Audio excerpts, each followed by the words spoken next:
আর সরাসরি নজর রাখবো যে খবরের দিকে। চন্দন লৌহের বাড়িতে ইডির তল্লাশি। টালায় চন্দন লৌহের বাড়িতে ইডির তদন্তকারী আধিকারিকরা।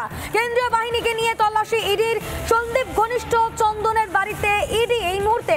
দিনে দুবার ব্যবহার করো স্টপেজ ক্রিম আর নিজেকে রাখো এভারগ্রিন। কেয়াশের আরোমা থেরাপি স্টপেজ ক্রিম আর খুঁজে পাও নতুন আমিকে। সেই ছবি আপনারা দেখতে পাচ্ছেন, এক্সক্লুসিভ ছবি রিপাবলিক বাংলায়, যেখানে কেন্দ্রীয় বাহিনীকে নিয়ে তল্লাশিতে ইডির তদন্তকারী আধিকারিকরা। এই চন্দন লৌহ সন্দীপ ঘোষ ঘনিষ্ঠ আরজিকরের প্রাক্তন অধ্যক্ষ সন্দীপ ঘোষ ঘনিষ্ঠ চন্দন লৌহের বাড়িতে ইডির তল্লাশি। টালায় চন্দন লৌহের বাড়িতে এই মুহূর্তে ইডির তদন্তকারী আধিকারিকরা পৌঁছে গিয়েছেন। সকাল সকাল কার্যত অ্যাকশন মোডে ইডি। আরজিকরের যে আর্থিক দুর্নীতি, সেই আর্থিক দুর্নীতির তদন্তেই সকাল থেকে তদন্ত নেমেছেন ইডির তদন্তকারী আধিকারিকরা। চন্দন লৌহের বাড়িতে ইডির তল্লাশি এবং এই চন্দন লৌহ, যার স্ত্রীর নামে আরজিকর মেডিকেল কলেজ হাসপাতাল চত্বরে একটি ক্যান্টিনও চলতো এবং সেটাও সন্দীপ ঘোষের মদতেই, এমনটাই অভিযোগও উঠে এসেছিল। এই মুহূর্তে চন্দন লৌহ তার বাড়িতে ইডির তদন্তকারী আধিকারিকরা। কেন্দ্রীয় বাহিনীকে নিয়ে তল্লাশি ইডির। সন্দীপ ঘোষ ঘনিষ্ঠ এই চন্দন লৌহ তার বাড়িতে পৌঁছে গিয়েছেন ইডির তদন্তকারী আধিকারিকরা। এই মুহূর্তে একের পর এক সমস্ত ছবি আমরা আপনাদের সামনে তুলে ধরছি। একদিকে টালায় চন্দন লৌহের বাড়িতে ইডির তদন্তকারী আধিকারিকরা, অন্যদিকে সন্দীপ ঘোষের পৈতৃক বাড়িতে ইডি।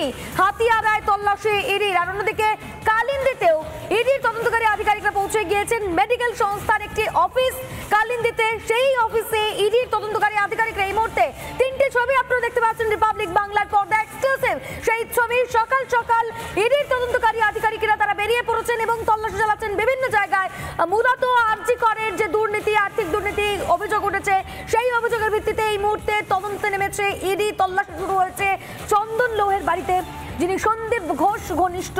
এরই পাশাপাশি হাতিয়ারায় তল্লাশি ইডির তদন্তকারী আধিকারিকদের। সন্দীপ ঘোষের পৈতৃক বাড়িতে তল্লাশি চলছে। কালিন্দিতেও মেডিকেল সংস্থার অফিসে তল্লাশি।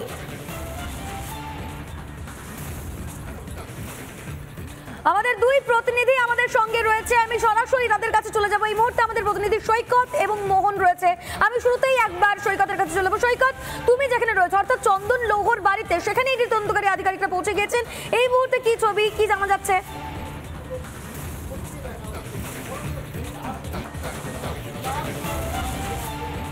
দেখো, এই যে আবাসন টালা ব্রিজের পাশে এই যে আবাসন, এই আবাসনের একদম টপ ফ্লোরে চন্দন লৌহের যে ফ্ল্যাট, সেই ফ্ল্যাটেই ইডি আধিকারিকরা এসেছেন। মূলত এই আরজিকর দুর্নীতির কাণ্ডে প্রথম যে এফআইআর দায়ের করেছিল সিবিআই, এবং সিবিআই এর এফআইআর দায়ের করার পরে, তদন্তের পরে ইডিও এই আর্থিক দুর্নীতির বিষয়টা নিয়ে তদন্ত করছে। সিবিআই এর যে এফআইআর ছিল, সেই এফআইআরে একদম লাস্ট নাম ছিল ক্ষমা লৌহ, অর্থাৎ চন্দন লৌহের স্ত্রী, তার নাম ছিল। সেই সূত্র ধরেই কিন্তু চন্দন লৌহের বাড়িতে ইডি আধিকারিকরা এসেছেন। মূলত এই যে আরজিকর দুর্নীতি, আরজিকরের যে দুর্নীতি, সেই দুর্নীতির আর্থিক লেনদেন বা মানি ট্রেল যেটা, বা মানি লন্ডারিং, সেই বিষয়টাই তদন্ত করছে ইডি আধিকারিকরা। চন্দন লৌহের বাড়িতে ইডি আধিকারিকরা এসছেন তার কারণ, আরজিকর হসপিটালে চন্দন লৌহের একটি শপ রয়েছে, কফি শপ রয়েছে, এবং সবথেকে বড় বিষয় যে অভিযোগ উঠেছে যে চন্দন লৌহ এই যে কফি শপটি চালাচ্ছেন আরজিকর হসপিটালে বেশ কিছু বছর ধরে, সেটা টেন্ডারের একটা দুর্নীতির মাধ্যমেই এই কফি শপটি তিনি পেয়েছেন, এমনটাই অভিযোগ উঠে আসছে। সেই অভিযোগের বেসিসেই এই চন্দন লৌহের বাড়িতে ইডি আধিকারিকরা রয়েছেন। ইডি আধিকারিকরা তাকে জিজ্ঞাসাবাদ করছেন, তার ছেলে, তার পরিবারের অন্যান্য সদস্য যারা রয়েছেন তাদেরকেও জিজ্ঞাসাবাদ করা হচ্ছে। মূলত সিবিআইও এই চন্দন লৌহের বাড়িতে একবার রেড করেছিল, হানা দিয়েছিল। সেই সিবিআই এর অভিযানে যে ইনফরমেশন, যে ডকুমেন্টস উঠে এসেছে, সেগুলো ইডির সঙ্গে শেয়ার করেছে সিবিআই।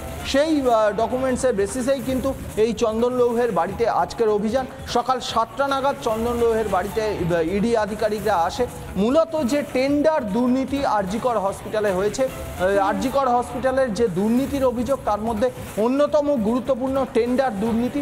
এই ক্ষমা লৌহ বা চন্দন লৌহের যে আরজিকর হসপিটালে দোকান, সেটা টেন্ডার দুর্নীতির মাধ্যমে এই দোকানটি ক্ষমা লৌহ ওই আরজিকর হসপিটালে পেয়েছেন বা দোকানটি করেছেন, এমনটা অভিযোগ রয়েছে। সেই কারণেই কিন্তু চন্দন লৌহের বাড়িতে ইডি আধিকারিকরা এসেছেন। টেন্ডার দুর্নীতিতে কোনো আর্থিক ট্রানজাকশন হয়েছিল কিনা এবং সেই ট্রানজাকশন হলে কে বা কারা লাভবান হয়েছে গোটা বিষয়টা খতিয়ে দেখছে ইডি।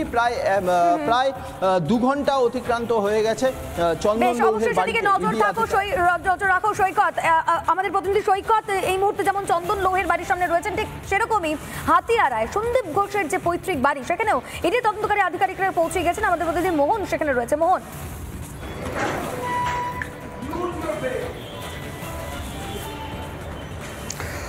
একেবারে রুমকি তোমায় বলে দিই যে এই তোমাকে প্রথমে দেখাবো যে আজকে আরজিকর দুর্নীতি, আর্থিক দুর্নীতি মামলায় ইডি একযোগে হানা দিয়েছে।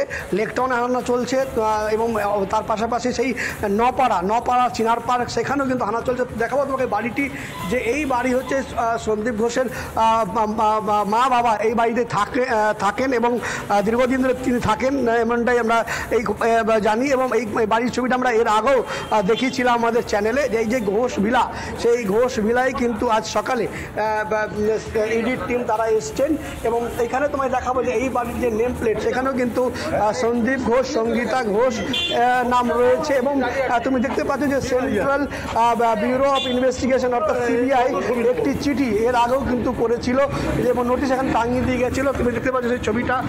এবং যে বিষয় হচ্ছে যে এই বাড়িতে সন্দীপ ঘোষের মাতা পিতা থাকেন এবং মা বাবা থাকেন, তার পরিপ্রেক্ষিতে এর আগে এখানে সিবিআই একটা নোটিশ টাঙিয়ে দিয়ে গিয়েছিল দেখা করার জন্য, কথা বলার জন্য। আমরা সেই ছবিটা দেখতে পাচ্ছি এবং এইখানে কিন্তু এই বাড়িতে অনেক যারা স্থানীয় লোকজন আছেন তারাও কিন্তু এসছেন দেখতে। দাদা, কি খবর পেয়ে এসছেন আপনারা? আমরা এখানে তল্লাশি চালাতে এসছে বলে এসেছি দেখতে। কি তল্লাশি? আপনি এখানেই থাকেন এই বাড়িতে? কি মনে হচ্ছে যে বলবেন আপনি? আমার কিছু বলার নেই, আমরা দেখতে এসেছি, বলার আর কি থাকতে পারে। মানে সন্দীপ ঘোষের বাড়ি, তার নাম জড়িয়েছে, আপনি হ্যাঁ সেটা জানি, সেটাই জানি, ব্যাস। কি বলবেন? আপনার কোনো বলবো কি, উপযুক্ত শাস্তি ব্যবস্থা করলেই সেটা হয়। আর তো কিছু যা আমরা পেপারে পড়ছি, এতে পড়ছি, ওটাই। আর তার বেশি তো কিছু জানি না। একদম দেখতে পাচ্ছি। দাদা, আপনি কি এখানে থাকেন নাকি? পুলিশের লোক, পুলিশের লোক আছে। আপনি এখানে থাকেন তো? কি বলবেন আজকে খানদুলিয়া রেড চলছে এখানে? উপযুক্ত চরমতম শাস্তি দরকার। চরমতম A to Z যারা জড়িত তাদেরকে শাস্তি না দিলে এগুলো সমাজে যারা করে, অসুস্থ মস্তিষ্কের মানুষই করে এগুলো, সুস্থ মস্তিষ্কের মানুষ এরকম জঘন্য কাজ করে না। তাদেরকে শিক্ষা দিতে গেলে এই সব যারা ভেতরের লোক রয়েছে তাদের চরমতম শাস্তি দিতে হবে, তবেই কিন্তু সমাজ থেকে আস্তে আস্তে এটা দূর হবে।